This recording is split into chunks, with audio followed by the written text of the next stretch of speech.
ॐ तद्विष्णोः परमं पदं सदा पश्यन्ति सूरजः दिवीव चक्षुराततम्। प्रिय जिज्ञासुजनों, आज हम लोग ओम का अर्थ समझने की कोशिश करेंगे। अर्थ, दार्शनिक अर्थ क्या है और परमेश्वर के संबंध में वास्तव में इसका अर्थ क्या है, यह समझने की कोशिश करेंगे। हम आपको ले चलते हैं एक कठोपनिषद के मंत्र पर।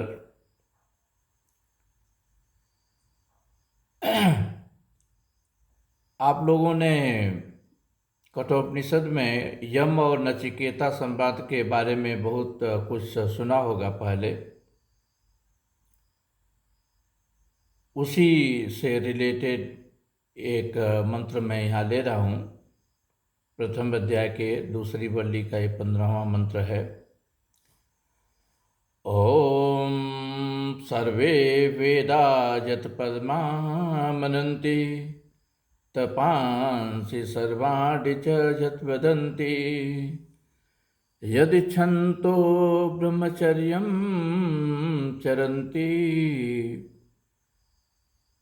तत्ते पदं स्वगृहेण ब्रवीमि ओम इत्येतद्। ओम सर्वे वेदा यत् पद्मा मनन्ति तपांसि सर्वाणि च यद्वदन्ति यदिच्छन्तो ब्रह्मचर्यं चरन्ति तत्ते पदं संग्रहेण ब्रवीमि ओम इत्येतद्।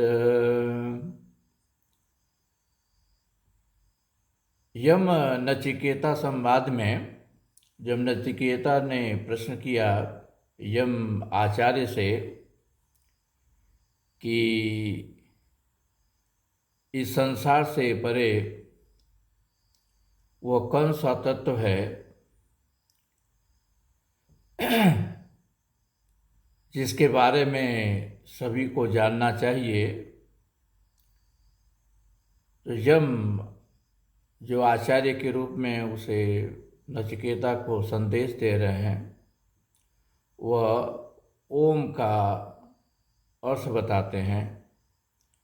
वह पद जिसके लिए सभी लोग लालायित रहते हैं या होना चाहिए। इसके पहले आपको याद होगा कि यम और नचिकेता के संवाद में यम बताते हैं कि दो ही चीज़ होती है, श्रेष्ठ श्रेय और प्रेय।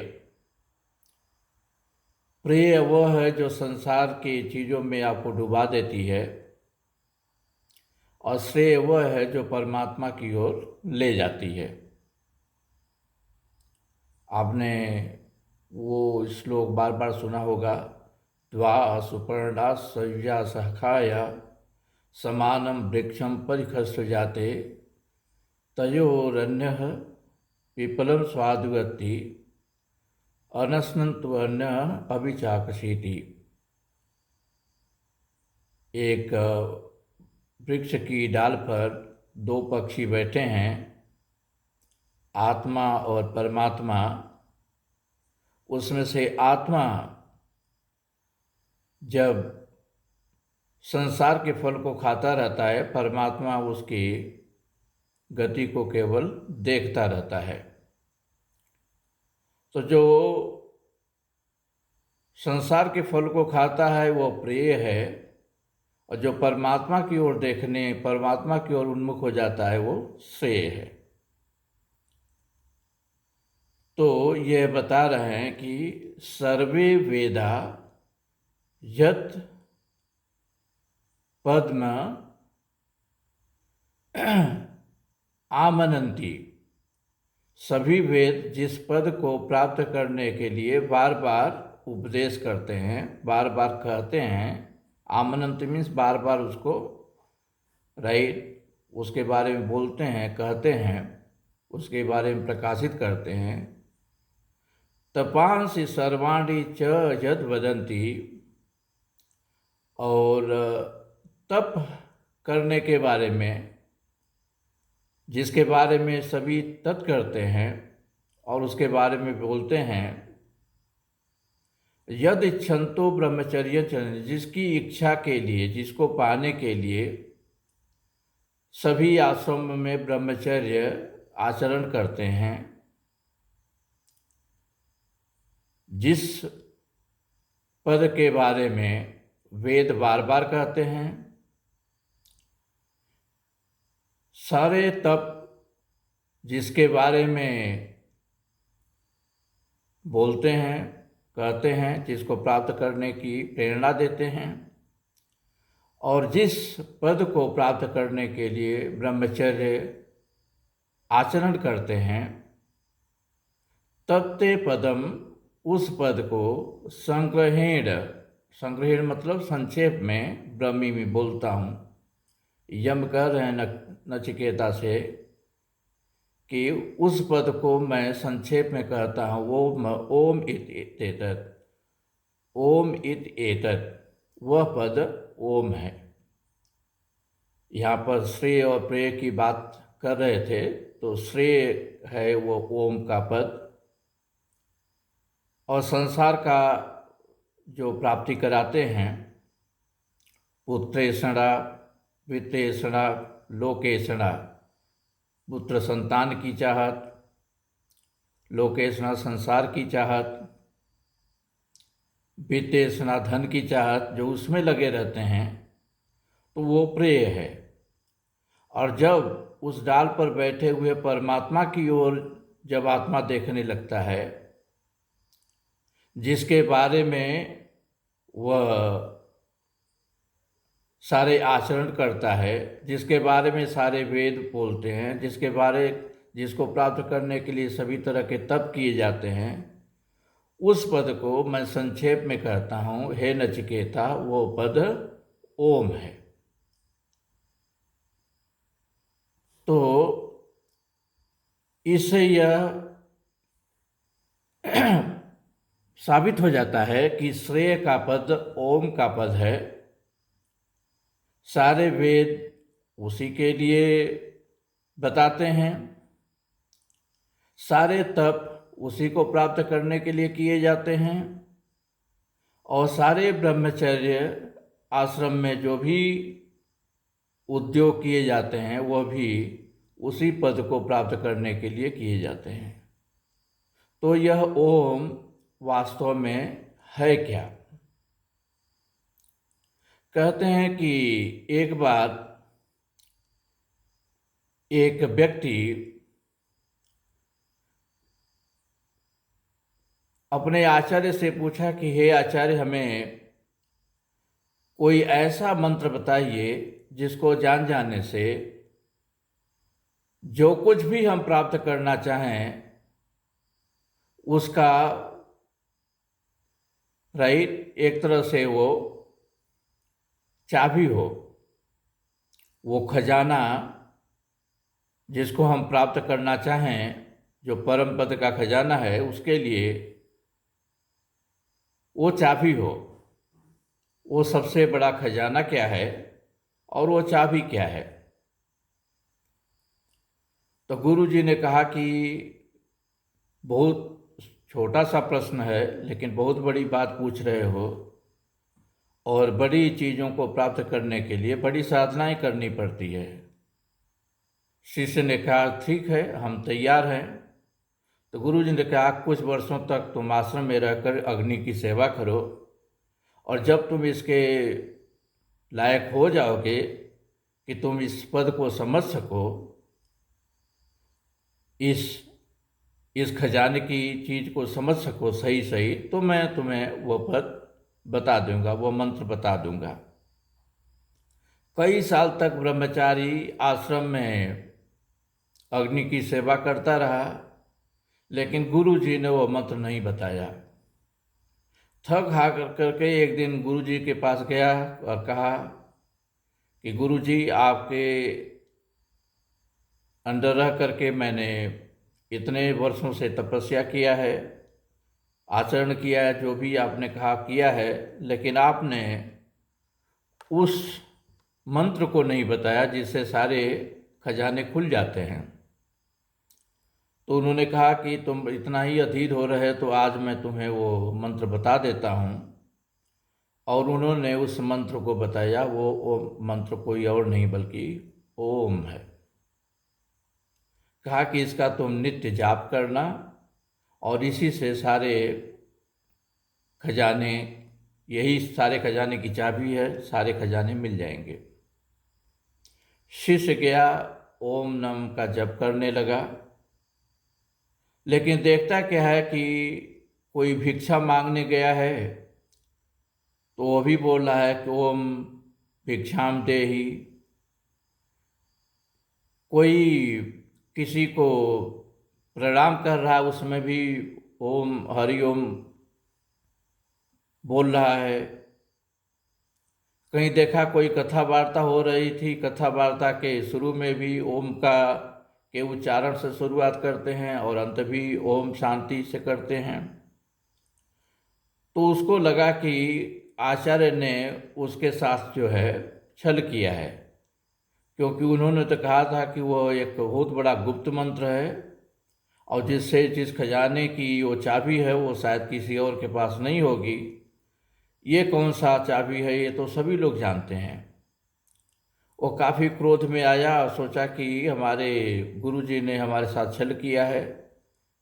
कई सालों तक हमें आश्रम में बैठा कर रखा, अग्नि की सेवा कराई और ये मंत्र दिया, वो इसको तो सभी लोग जानते हैं। इससे कौन सी स्पेशल खजाने की खोज हो जाएगी।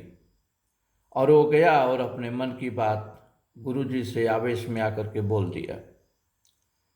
गुरुजी ने कहा कि देखो, मैंने एक गुप्त मंत्र ही तुम्हें दिया था और सचमुच ये मंत्र जो है राइट उस अमूल्य खजाने की चाबी है। लेकिन जैसा कि तुम जानते हो, तुम्हारे जैसे जैसे शिष्य बहुत हैं, हमारे जैसे गुरु भी बहुत हैं और उन सभी ने इस मंत्र की शिक्षा दीक्षा दे रखी है। लेकिन तुम यदि मेरा एक और काम कर दो तो मैं तुम्हें एक और गुप्त मंत्र बताऊंगा जिससे जिसके बारे में दूसरे किसी को नहीं पता है। बोला, काम क्या है?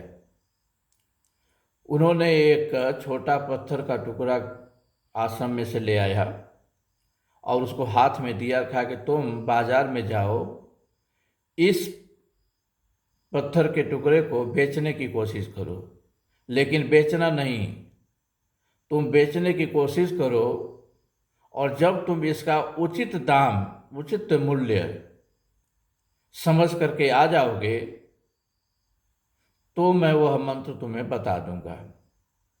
वो गया, कहीं ग्रोसरी शॉप पर, कहीं वेजिटेबल शॉप पर, बहुत से जगहों पर उसको बेचने की कोशिश की। वेजिटेबल शॉप पर गया तो उसने कहा कि भाई मैं पत्थर लेके क्या करूँगा, मैं तो यहाँ पर सब्जी बेचने के लिए आया हूँ, फिर भी तुम सन्यासी दिख रहे हो तो इसमें से थोड़ा सा कुछ सब्जी ले लो और ये पत्थर में दे दो, मैं रख लेता हूँ। वो आगे बढ़ा, फल वाले के पास गया, वैसा ही उत्तर मिला। वैसे ही किसी ग्रॉसरी स्टोर पर गया, किसी ने उसको अपशब्द करके भगा दिया कि सवेरे सवेरे कोई न कोई ठगी करने आ जाता है, पत्थर लेकर मैं क्या करूँगा। करते करते फाइनली लास्ट में उसने सोचा कि चलो एक जौहरी को भी दिखाता हूँ, वो क्या बोलता है। तो जौहरी के पास गया और उसने जब उसको देखा तो देख करके पूछा कि तुम्हें ये पत्थर कहाँ मिला है। सन्यासी ने बोला कि तुम्हें इससे क्या, तुम बताओ इसका दाम क्या है। तो उसने कहा कि ये रही अनमोल रत्न है, ये कोई नॉर्मल पत्थर नहीं है, ये अनमोल रत्न है और इसकी कीमत देने के लिए हमारे पास हमारी शक्ति नहीं है। अब इस सन्यासी का दिमाग चकराया कि जिसको सभी लोग पत्थर समझ करके फेंक दे रहे थे, तरह तरह की उलाहना हमें दे रहे थे, भगा रहे थे, उसी पत्थर को ये जौहरी बता रहा है कि यह तो अनमोल रत्न है। और यह बात जा करके उसने गुरु जी की बता दिया और बोला कि गुरु जी, आप जानते थे कि यह बहुत अनमोल रत्न है, फिर भी आपने हमें क्यों दे दिया और बोला कि हर जगह कहीं भी जा करके बेच कर आओ। तो गुरु जी बोले कि ताकि तुम ओम एक रत्न है और उसका मर्म समझ सको, इसी के लिए मैंने ये दिया। ओम सभी लोग जानते हैं, सभी लोग बोल रहे हैं, भिखारी भी बोल रहा है, पुजारी भी बोल रहा है, कोई भी आदमी अभिवादन में भी बोल रहा है, लेकिन नित्य जो ओम जप रहे होते हैं वो भी इस मंत्र का सही अर्थ नहीं समझते हैं। जैसे इस पत्थर का जो मूल्य है वो गुप्त है, केवल पारखी आंखें ही इसको देख सकती हैं, समझ सकती हैं, ठीक उसी तरह से ओम एक रत्न है और केवल कुछ पारखी लोग ही इसके रहस्य को समझ सकते हैं। जपते तो सभी हैं, लेकिन इस रत्न का वास्तव में क्या मूल्य है यह समझने वाले बहुत ही कम लोग हैं। आश्चर्यवत पश्चित कश्चित एनम आश्चर्यवत वदति तथैव चान्य आश्चर्यवत एनम अन्य श्रोत श्रुत्वा पेन वेदना चैव कश्चित। इसके बारे में बहुत कम लोग जानते हैं और हजारों लाखों में कोई अगर जानता भी है तो कोई उसके बारे में बता नहीं पाता। अगर बताता भी है तो सुनने वाले में से कोई इस बात को समझ नहीं पाता। तो इसको सुन करके कोई समझ जाए, ऐसा आदमी भी बहुत ही रेयर होता है, बहुत कम होता है। तो यह ओम एक अमूल्य रत्न है और इसका अर्थ अगर तुम सही में समझ गए तो वही नचिकेता हो जाएगा। एक पौराणिक आख्यान भी है इसके अर्थ को समझने के लिए। कहते हैं कि कार्तिकेय जो भगवान महेश के पुत्र हैं, एक प्रश्न किए प्रजापति ब्रह्मा से और बोले कि आप हमें ओम का अर्थ बताइए। और कहते हैं कि ब्रह्मा जी ओम का अर्थ नहीं बता पाए। वो संसार के क्रिएटर हैं लेकिन वो भी इसका अर्थ नहीं बता रहे। इस कहानी से यह सीख मिलती है कि बहुत बड़े बड़े लोग भी इसका असली मर्म नहीं समझते हैं। और कार्तिकेय ने कहा कि आपको सब कुछ, इसके सभी चीज़ का प्रश्न का उत्तर देने वाले होना चाहिए और आप नहीं दे पा रहे हैं। आप अज्ञान के अंधकार के बंदी हैं, आपको मैं बंदी बनाता हूँ। कहते हैं कि उन्होंने जब बंदी बना लिया, प्रजापति ब्रह्मा ने, जो क्रिएटर है सबका, उसने खुद उनके हवाले अपने को कर दिया। तो कहते हैं कि संसार की गति रुक गई और देवों ने भगवान शंकर से प्रार्थना की कि ब्रह्मा को इन्होंने बंद कर रखा है, इन्हें छुड़वाइए। शंकर जी ने पूछा कार्तिकेय से, तुमने इनको क्यों बंदी बना रखा है? तो उसने कहा, हमने बंदी नहीं बना रखा है। जिसको सारे प्रश्नों के उत्तर देने की क्षमता होनी चाहिए वो हमारे प्रश्न का उत्तर नहीं दे सका, ओम का अर्थ नहीं समझा सका, वो अज्ञान के बंदी हैं। इस कथानक से यह अर्थ निकलता है कि हम सभी के सभी कहीं न कहीं किसी रूप में अज्ञान के बंदी हैं, क्योंकि हम ओम के तत्व ज्ञान को नहीं जानते हैं। और कहा जाता है कि भगवान शंकर की गोद में बैठ करके कार्तिकेय ने उनका पुत्र होते हुए भी गुरु की भूमिका अदा करते हुए और इसका अर्थ बताया था। क्या अर्थ बताया था? कहते हैं कि ओम 3 चीजों से मिलकर बना हुआ, अ, उ और म। और बताया कि चाहे संसार का कोई भी व्यक्ति हो, किसी भाषा का विद्वान हो, जब भी वो बोलता है तो वह ध्वनि इसी ओम में समाहित रहती है। जब वह मुंह खोलता है तो वह आकार है, मुंह को बंद करता है तो वह मकार है, और उसके बीच में वह ओमकार है, ओ है, ऊ है। इसी को लेकर के मनुस्मृति में भी एक बहुत अच्छा उदाहरण है। मनुस्मृति के दूसरे अध्याय के 76 श्लोक है, अकारम च अपि उकारम च मकारम च प्रजापति देवत्र या निरदुहत भूर्भुवः स्वरतीति च। तो सेकेंड पार्ट है वो ओम भूर्भुवः स्वः व्याहृतियाँ हैं, श्रेष्ठ कथानक हैं गायत्री के। उनका अर्थ मैं गायत्री मंत्र के साथ आगे बताऊंगा, या प्राणायाम मंत्र के साथ आगे बताऊंगा। पहले लाइन को लेते हैं, अकारम च उकारम च मकारम च प्रजापति ही। प्रजापति ब्रह्मा, इसका अर्थ अ उ म। अकार, उकार और मकार के संबंध में बताते हैं। अकारेण विराड अग्नि विश्वाधीनी,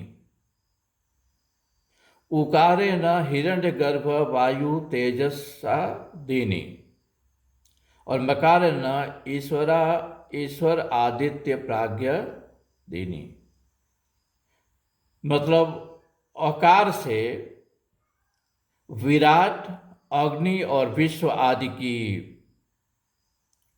जानकारी होती है। उकार से हिरण्यगर्भ, वायु और तेजस आदि की जानकारी होती है।